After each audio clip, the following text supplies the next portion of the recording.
ముగ్గు వీడియో బాగుంటేనేమో వేల మంది చూస్తారు. అదే వీడియో బాలేదనుకోండి కనీసం 100 మంది కూడా చూడరు. నచ్చితేనేమో లైక్ కొడతారు. నచ్చకపోతే డిస్‌లైక్ కొడతారు. మీరు నచ్చినా, మీరు నచ్చకపోయినా, మీరు చూసినా, చూడకపోయినా నేను మాత్రం వీడియో తీయాల్సిందే కదా!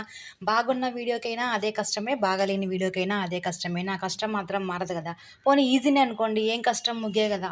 ఈజీనే అనుకోండి. మీరు చూసినా అదే, చూడకపోయినా అదే గదా! మీరు చూడట్లేదని నేనేమన్నా మానేస్తున్నానా? మీరు కామెంట్ చేయట్లేదని నేనేమన్నా ముగ్గేయడం ఆపేస్తున్నానా?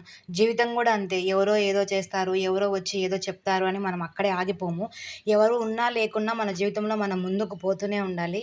అదే జీవితం అంటే. ఒకరు లేరు గదా! ఒకరు చూడట్లేదు గదా! ఒకరు పిలవట్లేదు గదా! అని మనం అక్కడితో ఏం ఆగిపోము గదా!